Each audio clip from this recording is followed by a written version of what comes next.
کمان سے نکلے ہوئے تیر اور بندوق سے نکلی ہوئی گولی کی طرح جو بات ہماری زبان سے نکلتی ہے وہ واپس نہیں آتی اور اس کا کچھ نہ کچھ اثر ہوتا ہے۔ اگر آپ غور کریں تو ہماری زندگی میں پیش آنے والے تقریباً سارے مسائل، ان کا تعلق اس بات سے ہے کہ ہم نے اپنی زبان پر کتنا کنٹرول کیا یا اوروں نے اپنی زبان پر کتنا کنٹرول کیا۔ ایک بات بہت غور طلب ہے کہ بہت دفعہ جب غصے کی حالت میں ہم منہ سے کوئی بھی بات نکالتے ہیں تو اکثر اس بات کا وہ مطلب نہیں ہوتا جو ہم منہ سے کہہ رہے ہوتے ہیں۔ ہم غصے میں تعلقات کو ختم کرنے کی دھمکی دے دیتے ہیں، ہم غصے میں کسی کو نقصان پہنچانے کی، اس کے اعضاء توڑنے کی یا اس کو جان سے مار دینے کی دھمکی دیتے ہیں، اور بعض اوقات گالی گلوچ کا سہارا لیتے ہیں، اور گالی گلوچ میں جس قبیح عمل کی طرف عموماً جو مغلظ گالیاں ہوتی ہیں ان کی طرف جب اشارہ کیا جاتا ہے تو ہمارا بالکل وہ مطلب نہیں ہوتا جو ہم کہہ رہے ہوتے ہیں،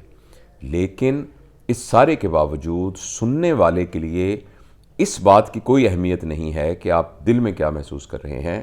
جو آپ منہ سے نکال رہے ہیں اس کی بنیاد پر اس کا اثر ہوتا ہے۔ گولی جہاں بھی لگتی ہے وہاں سوراخ ہو جاتا ہے،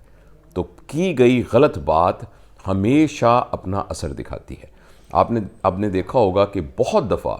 ساری زندگی کے لیے رشتوں کا ٹوٹ جانا، ساری زندگی کے لیے دشمنیوں کا پڑ جانا اور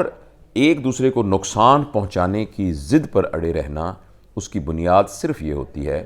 کہ فلاں وقت اس نے یہ کیوں کہا تھا۔ آپ یہ سیاسی میدان میں دیکھیے، ہر روز اگر آپ یہ ٹاک شوز کو دیکھیں، لوگوں کی پریس کانفرنسز کو دیکھیں تو اس میں یہی بات ہوتی ہے، اس نے فلاں وقت میں یہ بات کی تھی، اس نے یہ کہا تھا۔ حتیٰ کہ قوموں کے فیصلے بھی اس بات پر ہو جاتے ہیں کہ فلاں شخص نے کیا ٹویٹ کی اور فلاں شخص نے کیا کہا، اور بہت دفعہ یہ مطالبہ ہوتا ہے چونکہ آپ نے یہ کہا تو اس پر آپ معذرت کریں، تو دوسرا بندہ یہ کہتا ہے کہ چونکہ میں معذرت نہیں کروں گا اس لیے میں اپنی بات پہ اڑا رہوں گا۔ تو اس لیے میں آپ سے یہ گزارش کرنا چاہتا ہوں کہ ہمیں اس بات پر بہت توجہ دینی چاہیے کہ ہم منہ سے جو بات نکالتے ہیں وہ ہمارے اپنے کانشس اور ہماری جو کریٹیکل تھنکنگ ہے کیا اس سے نکل کر آ رہی ہے کہ نہیں آ رہی، یعنی ہم نے وہ منہ سے بات نکالتے وقت اچھی طرح اس بات کا جائزہ لیا ہے کہ اس بات کے منہ سے نکالنے کا کیا نقصان ہو سکتا ہے اور اس بات کے نکالنے کا دوسرے پر کیا اثر ہوگا اور اس کے دور رس اثرات کیا ہوں گے۔ اسی لیے ہمارے بزرگ کہا کرتے تھے اور ابھی بھی یہ ضرب المثل ہے کہ پہلے تولو پھر بولو۔ تو یہ اصل میں یہ میری بات کرنے کا ایک کانٹیکسٹ ہے، اور ابھی کسی کے ساتھ میری بات ہو رہی تھی تو مجھے ذہن میں یہ خیال آیا کہ میں اس بات کو ذرا وربلائز کروں اور تمام دوستوں سے شیئر کروں کہ اگلے کچھ عرصے کے لیے ہم سارے اس مشق میں حصہ لیں اور ہم یہ مشق کریں کہ منہ سے جو بھی بات نکالنی ہے